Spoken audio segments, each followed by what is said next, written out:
İqtisadi zonada hörmətli tamaşaçılar, paytaxtda, mənzil bazarında qiymətlər artır. Bu səbəbdən də nağd şəkildə ev ala bilməyənlər ipotekaya üst tuturlar. Xüsusilə də dövlət xətti ilə verilən ipoteka kreditlərinə tələb böyükdür. Bu sahədə hansı yeniliklər gözlənilir? Gələn il banklara ipoteka limitlərinin nə zaman verilməsi nəzərdə tutulur? Bütün bunlar və vətəndaşları maraqlandıran digər suallarımızı İpoteka və Kredit Zəmanət Fondunun baş meneceri Rasim Abdullayevə ünvanlayacaq. Axşamınız xeyirli olsun Rasim müəllim. Xoş gəlmisiniz. Axşamınız xeyir. Təşəkkür edirəm dəvətiniz üçün. Buyurun, Rasim müəllim, əvvəlcə istəyərdik ki, ümumilikdə bir nəticələrə nəzər salaq. Həm ümumilikdə, həm də cari il üçün nə qədər ipoteka krediti verilib? Məlum olduğu kimi 2006-cı ildən etibarən İpoteka və Kredit Zəmanət Fondu əhalinin mənzil təminatı sahəsində dövlətin əsas proqramlarından biri olan ipoteka kreditləşməsinin maliyyələşdirilməsi ilə məşğuldur. Cari ildə də 2025-ci ildə də fəaliyyətini uğurla davam elətdirib. Bu illəri artıq 3408 vətəndaşa ümumilikdə 356,7 milyon manat civarında ipoteka krediti verilmişdir. Verilmiş kreditlərin tərkibində 287,7 milyon manat civarında 2592 adi ipoteka krediti, 69 milyon manat civarında isə 816 güzəştli ipoteka krediti verilmişdir. Ümumiyyətlə, fondun fəaliyyət dövrü ərzində isə artıq 56 minə yaxın vətəndaş ipoteka kreditlərindən faydalanıb. Ümumilikdə isə verilmiş kreditlərin ümumi çəkisi 3 milyard 670 milyon manat civarındadır.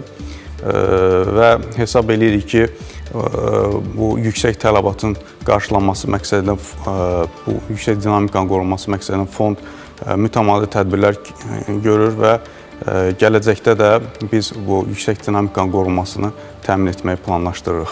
Rasim müəllim, həm ipoteka haqqında qanuna, həm də bəzi qaydalara dəyişiklik edilir və bu dəyişikliklərin fonunda xüsusilə işğaldan azad olunan ərazilərdə ipoteka kreditləşməsi ilə bağlı məsələ, maddə, müddəa xüsusi maraq doğurdu. Bununla bağlı bir qədər geniş məlumat verməyinizi istəyəcəyik.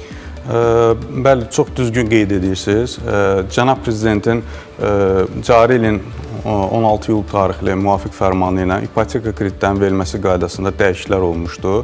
Dəyişikliklərin əsas mahiyyəti işğaldan azad olmuş regionlarda vətəndaşların ipoteka kreditlərinə çıxışını asanlaşdırmaq, əlçatan olunması üçün orada iki əsas göstəriciyə dəyişiklik olub. İlkin ödənişin həcminə dəyişiklik olub. Digər regionlarda bu adi ipoteka kreditlərinizdə 15% tələbdirsə, sırf işğaldan azad olmuş regionlarda bu göstərici 10% nəzərdə tutulub. Eyni zamanda vətəndaşların digər bir kredit öhdəliklərinin gəliri olan nisbəti əmsalında 70%-dən 75%-ə qaldırması təmin olunub. O da gəlirlərin aşağı olan vətəndaşların ipoteka kreditlərinə çıxışın təmin olunması məqsədi daşıyır. Məsələn, nümunə üzərindən götürsək, aylıq gəliri 1000 manat olan şəxsin digər zonalardan ipoteka kreditinə götürməsi 70%, yəni 700 manata kimi məhdudlaşırsa,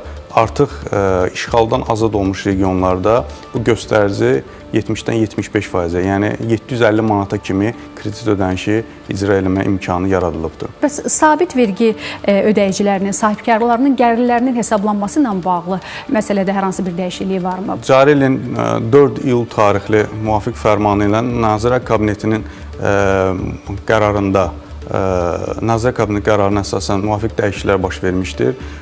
Orada da borc alanların gəlirlərin hesablanması qaydasında dəyişiklik nəzərdə tutulub.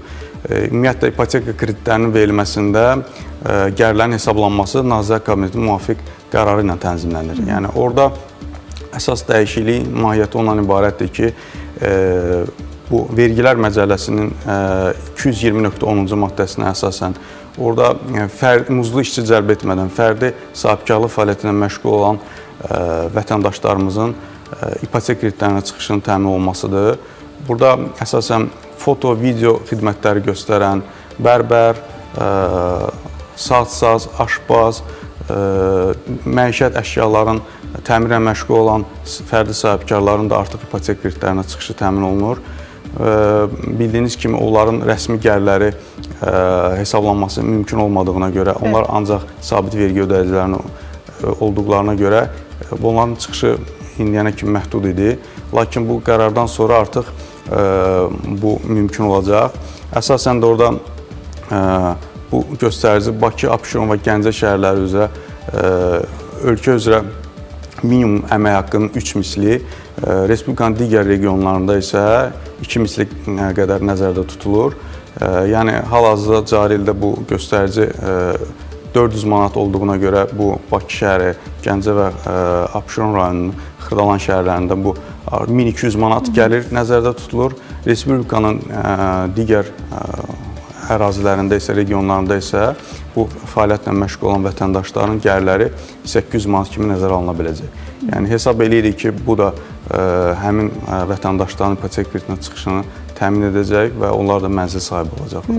Rəzim müəllim, başqa hansı dəyişikliklər nəzərdə tutulur? Misal üçün, banklara ayrılan limitlərin açılması, eyni zamanda adi və güzəştli ipotekanın verilməsi nəzərdə tutulurmu növbəti dəyişikliklərdə?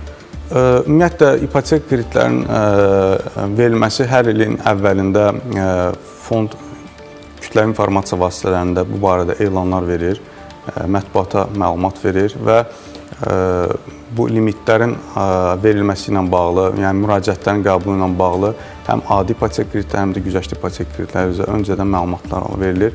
Hər il olduğu kimi biz növbəti ilin əvvəlində də bu barədə məlumat açıqlayacaq. Təəssüf olsun ki, hal-hazırda bu dəqiq bir məlumat verə bilmərik.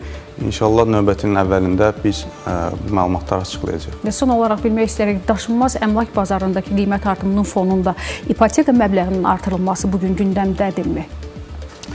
Bildiyiniz kimi, ipoteka kreditləri dövlətin vəsaiti hesabına verilir.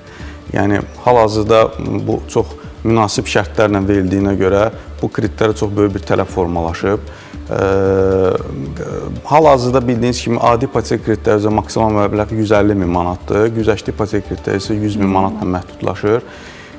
Bu ilki biz mütəmadi olaraq statistik göstəriciləri təhlil edirik, verilən kreditlərin orta məbləğini, orta göstəriciləri təhlilini aparırıq və 2025-ci il üzrə orta kredit məbləği 105 min manat təşkil edib hal-hazırda. Və ipoteka kreditləri bildiyiniz kimi əsas etibarilə aşağı və orta gəlirli gəlir qrupuna aid olan vətəndaşlara üçün nəzərdə tutulur. Yəni, kommersiya bankları sözsüz ki, daha böyük məbləğdə ipoteka kreditləri təklif edirlər.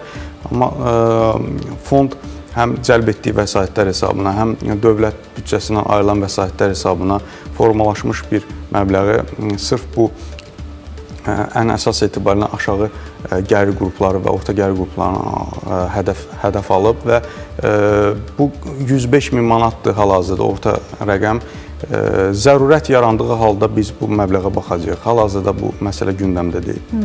Və son olaraq istəyirik, əgər bu gözləmədə olan ipoteka krediti gözləyən vətəndaşlara hər hansı bir müraciətiniz, sözünüz varsa, buyurun, müraciətinizi edə bilərsiniz. İpoteka krediti ilə bağlı əsas etibarilə bildiyiniz kimi diqqət olunmalı məqam elektron hökumət portalı üzərindən həyata keçirilir, elektron sistem var. Və fond olaraq biz vətəndaşların ipoteka kreditinə əl çatanlığı məqsədi ilə bütün mümkün tədbirləri həyata keçirmişik. Özləri sərbəst şəkildə müraciət etsinlər və hesab edirəm ki, bugünkü gündə onların hər hansı bir çətinliyi yaramayacaq ipoteka kreditinin əldə olmasına bağlı. Aydındır. Çox təşəkkür edirik. Uğurlar arzulayırıq. Minnətdarıq studiyamıza gəldiyiniz üçün. Çox sağ olun. Təşəkkür edirəm.